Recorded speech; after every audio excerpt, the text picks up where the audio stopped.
Hello everyone, আসসালামু আলাইকুম। Welcome back to my channel Sharmin kitchen.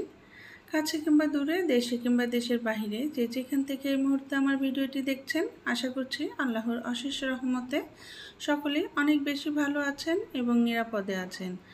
আজকে আমি আবারও হাজির হয়েছি আরও একটি রেসিপি নিয়ে। সেটি হচ্ছে মুগ ডাল দিয়ে মুরগির গলা গিলা কলিজা ও পা রান্না। এটা খেতে ভীষণ মজার এবং রান্না করাও খুবই সহজ। বরাবরের মতো আমি চেষ্টা করি খুব সহজভাবে রেসিপিগুলো শেয়ার করার জন্য। আশা করব আমার রেসিপিটি আপনাদের ভালো লাগবে। ভালো লাগলে লাইক, কমেন্ট ও শেয়ার করবেন। আর আমার চ্যানেলে যদি নতুন কোনো বন্ধু হয়ে থাকেন তাহলে আমাকে সাপোর্ট করার জন্য আমার চ্যানেলটি সাবস্ক্রাইব করে পাশে থাকবেন। আর পাশে থাকা বেল বাটনটি অন করে রাখবেন, এতে করে নতুন কোনো ভিডিও আপলোড দিলে সবার আগে নোটিফিকেশন পেয়ে যাবেন। তো চলুন দেখে নেওয়া যাক আজকের রেসিপিটি। তো আমি মুগ ডাল দিয়ে গলা গিলা কলিজা রান্না করব মুরগির। তো যার জন্য এগুলো আমি আগে কেটে ধুয়ে পরিষ্কার করে নিয়েছি। পাগুলো মাঝখান দিয়ে কেটে নিয়ে ছোট করে নিয়েছি। আপনাদের পছন্দ অনুযায়ী কেটে নেবেন। আর এটা অনেকেই গন্ধের জন্য খেতে চায় না, এর জন্য কুসুম গরম পানি দিয়ে ধুয়ে নিয়েছি। আর ভিনেগার দিয়ে একটু কিছুক্ষণ ভিজিয়ে রেখেছিলাম, প্রায় 10-15 মিনিট। তারপর এটা ঝরিয়ে রেখেছি। তো আর এখানে নিয়েছি আমি হাফ কাপ পরিমাণ কুচনো পেঁয়াজ, 1 কাপ পরিমাণ মুগ ডালটা আমি শুকনো খোলায় ভেজে নিয়ে ভালো করে ধুয়ে ভিজিয়ে রেখেছিলাম আধা ঘন্টার মতো। সেই ডালটি এখন নিয়ে এসেছি। আর এখানে নিয়েছি মশলা, 1 টেবিল চামচ পরিমাণ হলুদ গুঁড়ো, আর 1 চা চামচ শুকনো মরিচের গুঁড়ো, 1 চা চামচ ধনিয়া গুঁড়ো, স্বাদ মতো লবণ দিয়ে তারপর আমি এটা পেস্ট বানিয়ে নিলাম একটু পানি দিয়ে।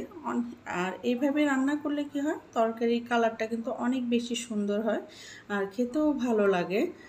তো যাই হোক, তো চলুন সরাসরি চুলায় চলে গেলাম। বাকি মশলাগুলো রান্না করতে করতে আপনাদের সাথে শেয়ার করব। তো চুলায় কড়াই বসিয়ে দিয়েছি, দিয়ে এখানে আমি 1/3 কাপ পরিমাণ সয়াবিন তেল দিয়েছি। আপনারা চাইলে সরষের তেলও দিতে পারেন। তারপর আমি দিয়েছি 5-6টি এলাচ স্টিক দিয়েছি আমি 4-5টি, আর লবঙ্গ ও গোলমরিচ 5-6টি করে দিয়েছি। আর এখানে দিয়েছি তেজপাতা 4 টুকরো দিয়ে এখন আমি একটু ভেজে নিলাম। সুন্দর একটা অ্যারোমা বের হচ্ছে। তো সেই পর্যায়ে আমি পেঁয়াজ কুচনো দিয়ে দিলাম। দিয়ে এখন একটু ভেজে নেব, হালকা ব্রাউন কালার করে ভাজবো। তবে আমি সবসময়ই বলি, রান্নার পেঁয়াজগুলো যদি বেশি ভাজা হয় তাহলে কিন্তু রান্নার কালারটা একটু কালো হয়ে যায়, রান্নাটা দেখতে সুন্দর হয় না। তো যার জন্য আমি হালকা ব্রাউন কালার করে ভেজে নিয়ে এই যে এখানে 1.5 টেবিল চামচ আদা বাটা, 1.5 টেবিল চামচ রসুন বাটা আর 1 চা চামচ জিরা বাটা দিয়েছি, 1 টেবিল চামচ দিয়ে এখন মশলাটা একটু ভেজে নিচ্ছি। এতে করে সুন্দর একটা অ্যারোমা বের হবে এবং মশলার যে একটা কাঁচা ফ্লেভার থাকে সেই গন্ধটা চলে যাবে। তো এই জন্য মশলাটা ভালো করে ভেজে নিলাম। ভেজে নিয়ে এখন সাথে অ্যাড করছি সে আগে থেকে যে আমি মশলাটা পেস্ট বানিয়ে রেখেছিলাম সেই মশলাটা দিয়ে দিলাম। আর যেন মশলাটা পুড়ে না যায় সেই জন্য দিয়ে দিলাম একটু সামান্য পরিমাণ পানি, দিয়ে মশলাটা ভালোভাবে কষিয়ে নিব। এই পর্যায়ে মশলাটা ভালোভাবে আমি কষিয়ে নিব। সবসময় বলে থাকি, মশলা যত ভালোভাবে কষানো হয় রান্নার টেস্ট কিন্তু ততই বেড়ে যায়। তো এই মুহূর্তে যেসব আপু ভাই আমার ভিডিওটি দেখছেন এবং লাইক দিতে ভুলে গিয়েছেন, প্লিজ একটি লাইক দিয়ে ভিডিওটি কন্টিনিউ করবেন। আর টেনে টেনে না দেখে সম্পূর্ণ ভিডিও দেখবেন। তারপরে দেখুন কথা বলতে বলতে মশলাটা ভালোভাবে কষিয়ে নিয়েছি। আগে থেকে সেই মুরগির ধুয়ে রাখা গলা, কলিজা, মাথা, পা আমি নিয়েছিলাম, সেগুলো এখন দিয়ে দিলাম। দিয়ে ভালোভাবে এগুলো এখন নেড়ে চেড়ে মিশিয়ে নিচ্ছি, মশলার সাথে মিশিয়ে নিয়ে ভালো করে কষিয়ে নিতে হবে। আর আমি এই পর্যায়ে কিন্তু কোনো রকম পানি দিইনি, এটা কষাতে কষাতেই যে পানিটা বের হবে এই পানিটা দিয়েই কিন্তু আমি কষিয়ে নেব। ও হ্যাঁ, আরেকটি কথা, আর আমি কিন্তু এখানে নিয়েছি পাকিস্তানি মুরগির, এগুলো গলাগিলা পা একটু শক্ত টাইপের। আপনারা চাইলে ব্রয়লার মুরগি দিয়েও কিন্তু করে নিতে পারেন রান্নাটা। তো এই পর্যায়ে আমি ঢাকনা দিয়ে ঢেকে আমি 5 মিনিট কষিয়ে নিলাম। দেখুন পানি কিন্তু যেটা ছেড়েছে ওই পানি দিয়েই কিন্তু আমি কষিয়ে নিচ্ছি। তো আমি আবারও নেড়েচেড়ে ঢাকনা দিয়ে ঢেকে আবারও কষিয়ে নেব, কষানো পর্যন্ত আমি অপেক্ষা করছি। তো কষানো হয়ে গিয়েছে ভালোভাবে, দেখুন তেল ছেড়ে দিয়েছে। আমি এখন আবারও একটু উপর নিচ করে ভালোভাবে নেড়ে দিচ্ছি। আর তেলগুলো ছেড়ে দিয়েছে তখনই বুঝে নেবেন এই পা, গলাগিলা এগুলো ভালোভাবে কষানো হয়ে গিয়েছে। তো সেই পর্যায়ে আমি আগে থেকে যে মুগ ডালটা ভিজিয়ে রেখেছিলাম ভেজে ধুয়ে, সেই ডালটা এখন আমি দিয়ে দিলাম। দিয়ে একটু সামান্য পরিমাণের পানি ছিল, এখানে জাস্ট হয়তো বা 1/4 কাপের মতো হবে সেই পানিটা ছিল। তো আমি আমি এটা এখন ভালোভাবে এখন নেড়ে ঢাকনা দিয়ে ঢেকে কষে নিব, আর অফ ক্যামেরায় একটু বারবার নেড়ে, তাহলে কী হবে তলায় লেগে যাবে না, আর রান্নাটাও কিন্তু অনেক ভালো হবে, কালারটাও অনেক সুন্দর আসবে। কারণ এই রান্নাটায় যদি আপনারা একটু নাড়াচাড়া কম করেন তাহলে কিন্তু নিচে লেগে যায়, আর কালারটাও কিন্তু ডিসকালার হয়ে যায়, তখন দেখতেও ভালো লাগে না। আমরা জানি যে কালারটা দেখতে বেশি সুন্দর, খেতেও সেটা অনেক ভালো লাগে।